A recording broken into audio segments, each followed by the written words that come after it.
we want you to know.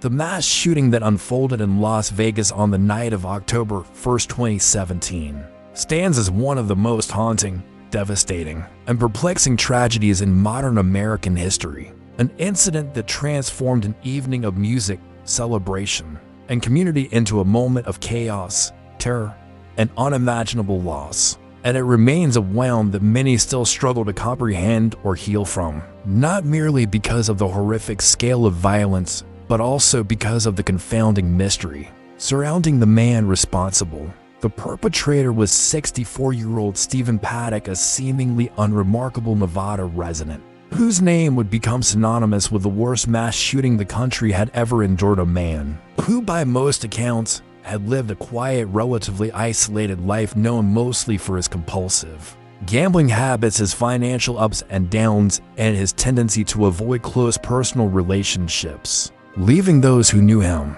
only superficially aware of who he was and unable to imagine the depth of darkness or intent he would ultimately reveal. In the days leading up to the massacre, Paddock had rented multiple rooms on the 32nd floor of the Mandalay Bay Hotel, an iconic golden tower overlooking the Las Vegas Strip, a location that offered an unobstructed elevated vantage point directly across from the Route 91 Harvest Festival, a popular outdoor country music event attended by thousands of fans from across the nation.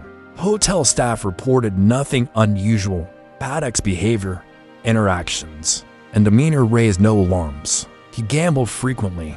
He brought in luggage as many tourists do, and nothing about his outward attitude suggested the horrors he was meticulously planning behind the closed doors of his suite. Yet inside those rooms, Paddock was constructing a sniper's nest unlike anything the United States had ever seen in a civilian context. Over several days, he transported an arsenal of high-powered rifles, ammunition, and equipment, including assault-style weapons fitted with bump stocks, a device that allowed semi-automatic firearms to mimic the firing speed of fully automatic machine guns, tripods for stabilization, and surveillance cameras that he positioned inside and outside the room to monitor hotel hallways and detect approaching security. His preparation was chillingly calculated, displaying a methodical attention to detail that would later leave investigators stunned, confused, and desperate for answers about how an individual with no official criminal history, no military background, and no documented ideological affiliations managed to orchestrate such an elaborate and catastrophic attack without drawing attention. On the night of the massacre, the festival grounds were filled with more than 22,000 people enjoying the final performances of the 3-day event, with country star Jason Aldean taking the stage as the closing act. The air was alive with music, energy, and the unmistakable spirit of collective joy typical of large outdoor concerts. Couples danced, friends celebrated, strangers laughed together, and the sense of safety so often taken for granted in such environments wrapped the crowd in a feeling of carefree comfort. Then, at approximately 10:05 p.m., that peace shattered.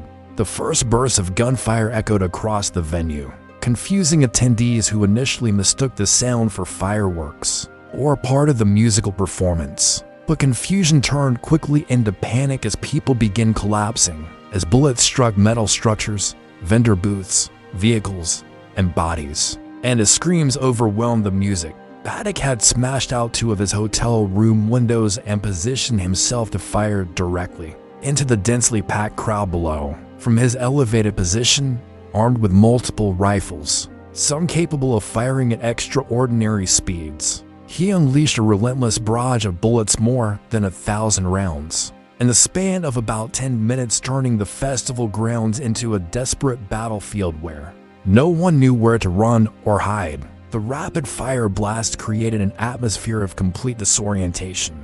Witnesses recalled feeling trapped, unable to see the source of the gunfire, unsure whether attackers were on the ground, surrounding them, or coming from multiple directions. People dug behind barricades, under bleachers, and into the dirt.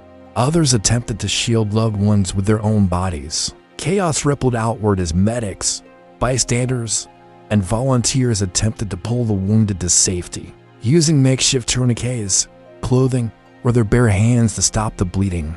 Emergency responders, police officers, and security personnel scrambled to determine the origin of the shots, as the sound reverberated across the strip, amplified by nearby buildings. All the while, Paddock continued firing calmly, methodically, seeming almost detached as he switched between rifles whenever one overheated or malfunctioned.